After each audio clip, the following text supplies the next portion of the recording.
Kargil beach. আর ওই সামনে যেটা দেখা যাচ্ছে সেটা হচ্ছে জম্মু দ্বীপ।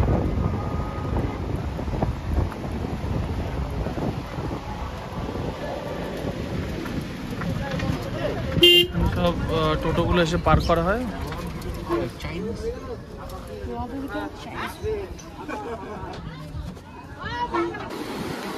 এই হচ্ছে কার্গিল বিচ।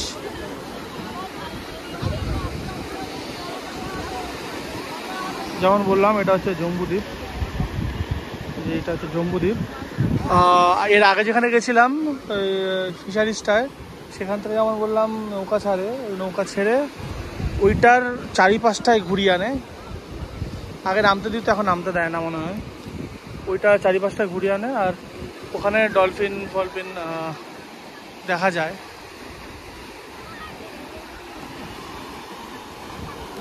এখানে তুলনামূলক ঢেউ আছে।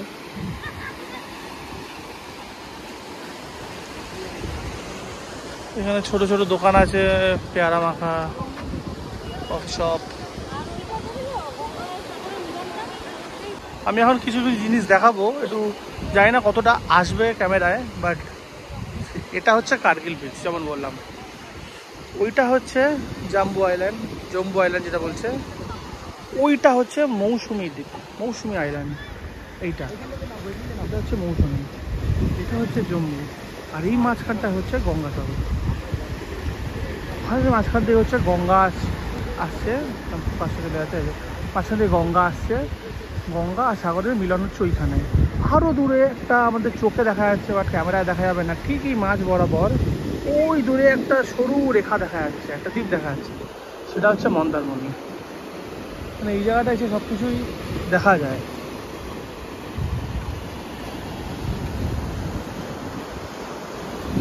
এখানে নেমে আবার এখানে একটু কিছুক্ষণ পা ভেজাবো, পা ভিজিয়ে আমরা চলে যাবো।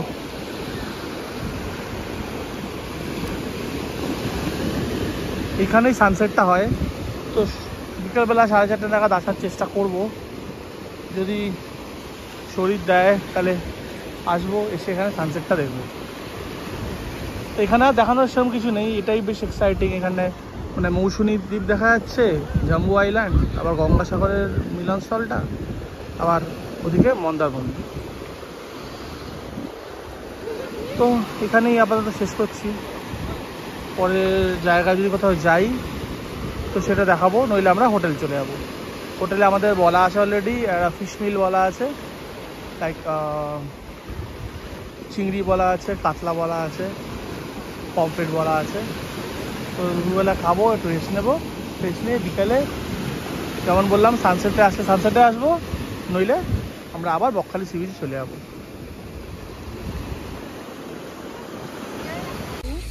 আমরা কার্গিল বিচ থেকে এসেছি ফ্রেজারগঞ্জ বিচে।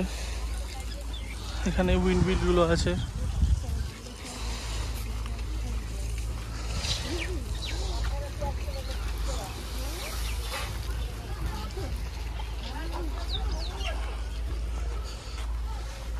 টোটো ওখানে দাঁড় করিয়ে দেবে, ওখান থেকে হেঁটে 2 মিনিট এদিকে আসলেই ফ্রেজারগঞ্জ বিচটা।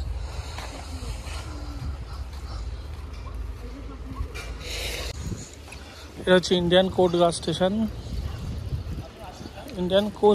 অ্যাকচুয়ালি ফ্রেজারগঞ্জ। এখানে মন্দির আছে।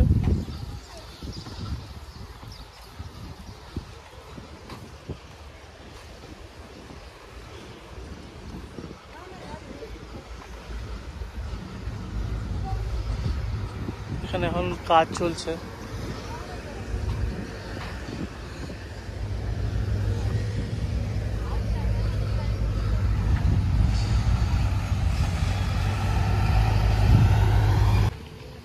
এখানেই বাড়িটা আছে ফেজার সাহেবের। বাড়িটা এখন কিছুই নেই বললে হয়। আমরা আগের বার যখন এসেছিলাম এখানে পুরোটা হয়েছিল, বালি ছিল, সমুদ্রটা অনেক দূরে ছিল।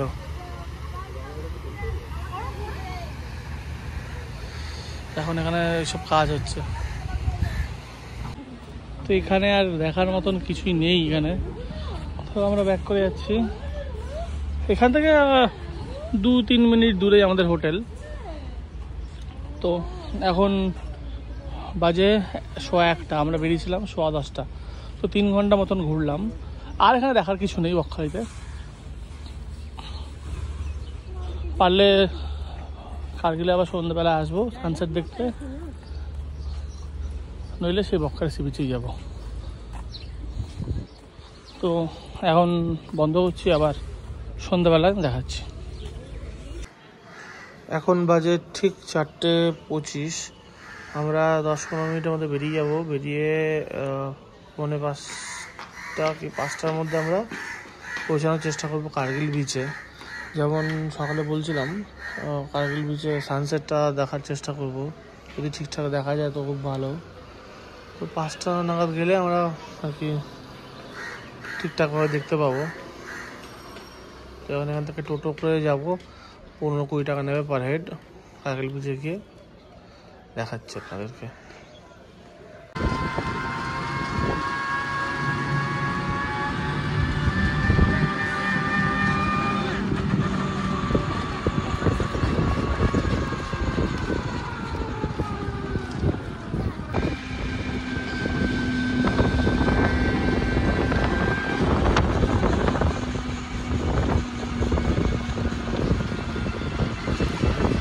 এটা হচ্ছে ফ্রেজারগঞ্জের মোড়। এখান থেকে বাঁ দিকে গিয়ে আমাদের ডান দিকে যেতে হবে।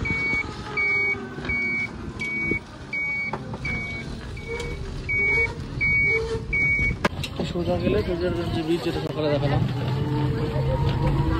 এখান দিয়ে গেলে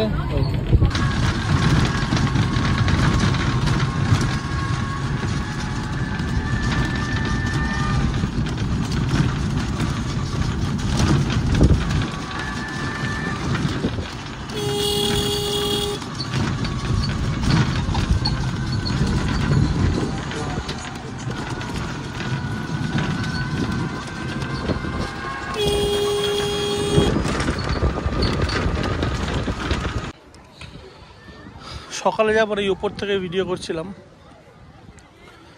এখন নিচে নামতে পেরেছি, কারণ ভাটার জন্য জলটা অনেক দূরে চলে গেছে। এইসব জায়গায় সবাই স্নান করছিল, মানে এখান থেকে লাফ দিয়ে নামছিল। সূর্য প্রায় অস্ত যাচ্ছে, হুট করে নেমে যাবে। আমি অ্যাকচুয়ালি এবার গিম্বেলটা আনতে ভুলে গেছি, সো টাইম ল্যাপসটা করার চেষ্টা করবো আমি, বলে টাইম ল্যাপসটা খুব ভালো আসতো।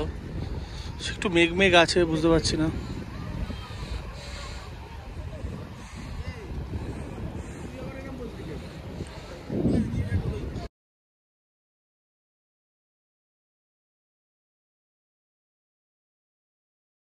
যেমন দেখলেন এখানে মেঘের জন্য ঠিকঠাকভাবে সানসেটটা দেখা গেল না। টাইম ল্যাপসে যতটা পেরেছি আমি তুলেছি। এখানে এখনো সূর্যটা এখানে মানে ঠিকঠাক ওয়েদার থাকলে আরও 15 মিনিট মতো সূর্যটা দেখা যেত, তখন এখানের সঙ্গে একেবারে লেভেলে হয়ে যেত। আর কিছু করার নেই, এটা তো ওয়েদার আমাদের হাতে নেই। তো এখানে আমরা যখন এসেছিলাম খুব কম লোক ছিল, এখন কত লোক হয়ে গেছে দেখুন এখানে। তো এটা একটা ভালো টুরিস্ট পয়েন্ট আর কি বকখালির এটা। তো এখানে অবশ্যই আসবেন আপনারা। আসলে এখানে দোকান থেকে চেয়ারও দিয়ে দেবে, চেয়ার না হলে এখানে বোল্ডার আছে, বোল্ডারের উপর বসতে পারবেন, কারণ এই সময় কখনোই জল থাকবে না। তো এখান থেকে এখন আমরা সেই বকখালির দ্বীপে লাইক বকখালির বিচটায় যাবো। যেমন কালকে গেছিলাম, সেখানে তো অলরেডি কালকে শ্যুট করে নিয়েছি, আজকে শ্যুট আর কিছু করবো না। ওখানে গিয়ে যাবো, বসবো, একটু হাওয়া খাবো, একটু ফুচকা খাবো, পাপড়ি চাট খাবো, খেয়ে হোটেলে চলে আসবো। কালকে সকালে আমাদের রিটার্ন। তো এইখানেই আমি শেষ করছি এই ট্রিপটা, কারণ বকখালি ট্রিপ 2 নাইটস 3 ডেজেরই হয়। তো আশা করি ভালো লাগলো। আর কোনো প্রশ্ন থাকলে কমেন্টে জানাবেন, আমি তার রিপ্লাই দিয়ে দেবো। আর অবশ্যই লাইক, শেয়ার আর সাবস্ক্রাইব করে দেবেন। Bye bye.